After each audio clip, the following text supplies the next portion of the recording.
My mother reported me to my boss, hoping he would sack me, all because I stopped sending a certain amount of money home. I grew up as the first daughter in my father's house, and from a very young age, I became the mother hen, the one who held everyone together, the one who sacrificed quietly, the one who tried endlessly to keep the peace. All my life, I felt like it was my duty to appease my mother, as though she were a god that must never be angered. But no matter what I did, she was never satisfied. Nothing I brought home was ever enough. No sacrifice was ever appreciated. If there was one thing my mother always boasted about, it was that I was an obedient child. But as I grew older, I realized that she probably enjoyed my obedience for selfish reasons. Because I was desperate to make her happy, I followed every rule she laid down, even when it hurt me. My siblings were nothing like me. They disobeyed her, talked back, ignored responsibilities, and still, she never complained about them. In fact, she preferred them. Despite the fact that they did not respect her, or sacrifice even half of what I did, they were always chosen over me. I was the only one without a life. 70% of my salary went home every single month. Not sometimes, every month. Meanwhile, my siblings never sent a farthing, and my mother was perfectly fine with that arrangement. I grew up learning how to care for people without anyone ever caring for me. I thought that was what life was about. Loving others, sacrificing for them, carrying everyone on your head. After all, that was the role of the first daughter. Maybe that was why God sent me into that family, to be the pillar that held everything together. No one ever truly loved me, because I was always the one loving others. I poured myself into people endlessly, without expecting anything in return. Or at least that was what I told myself. Deep down, I knew I longed to be loved too. Everything began to change when I met Karen.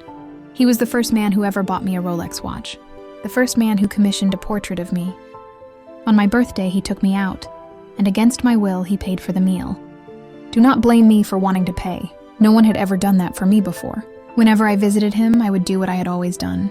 Enter the market, buy foodstuff, and stock his house. But Karen would insist on paying me back, not just once, but in double. He would warn me gently but firmly that I should always collect money from him.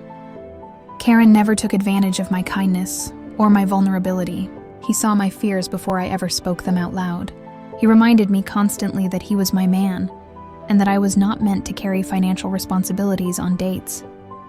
He was the first man who truly treated me like a lady, the first person who made me realize that I had been forming an independent woman for far too long, when deep down, I was tired.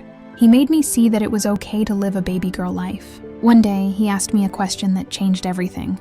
He asked if I had bought any property. In my innocence, I said no.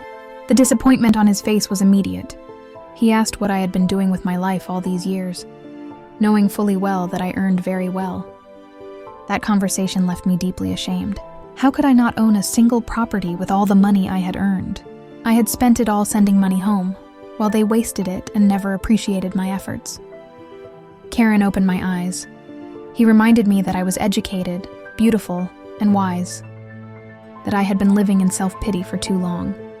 That what I truly needed was self-love, and I believed him. I reduced the money I sent home from 70% to 30%. Almost immediately, my mother called. "Emma, I just saw an alert. I assume this is the first batch. I will be waiting for the complete money." I apologized and calmly told her that what she received was all I would be sending that month, and possibly going forward. She cut in sharply. "What nonsense is this? If this is a joke, stop it immediately. What will 400,000 do for a family of 5? The necklace your siblings and I have already ordered from Dubai is 300,000. Are we not going to eat? August meeting is starting soon, so I will not travel again. Enma, complete this money or prepare for war." She hung up. I was shaken. My hands trembled as I called Karen. I told him I was scared, that I did not want to be on my mother's bad side. I even told him I might forget about buying land and just focus on taking care of my family. He laughed softly, then asked me one question. "If you need 100,000 urgently right now, like your life depends on it, who will you call?" Without thinking, I answered, "You." Without thinking, I answered, "You." Then he asked, "Why not call the family you send millions to every month?" That question broke something inside me. I had no answer because I knew the truth. They would never help me. There was a time I was sick and running out of money. I called my mother and asked for 70,000 to clear some bills. I did not even tell her I was ill. She sent me a screenshot of her account balance showing 500 naira. My siblings did the same. I begged down to 10,000, I got nothing. Karen said quietly, I know you cannot answer because you already know the truth. If you die today, you will be forgotten quickly. Your family will survive without you. If you like, keep carrying others and neglecting yourself.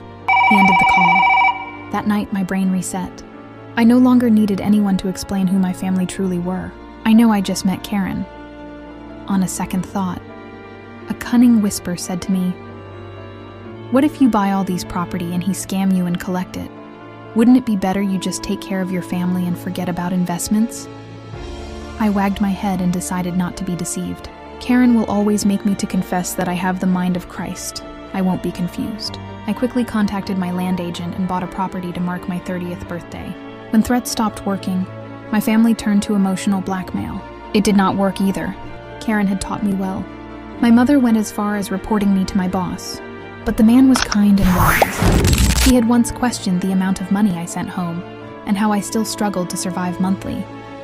I reduced what I sent home to 20% and warned my mother that any further threat would result in nothing at all. That was when they finally respected my boundaries. By January 26th the following year, before I clocked 31, I had acquired 3 more properties in my name. Karen was so proud of me that he bought 2 additional properties and handed me the documents. He told me it was to encourage me to always choose myself first, that it was not selfishness. It was self-love. We got married the same year I turned 31, and it was the most beautiful thing that ever happened to me. To the world, I was a boss lady, but with Karen, I was simply a baby girl. Who independent lady help, please? Karen became the family I never truly had. He was an answered prayer for all the years I poured love into others and received nothing in return. Even though I never asked, deep down, I always longed to be loved and cared for. The following year, I gave birth to a set of twins, and my husband gifted me another property. You can call me Madam Landed Property. Through Karen, I learned that sometimes God allows you to meet the wrong people first, so you can truly appreciate the right ones when they finally come, and that choosing yourself is not wickedness, it is wisdom.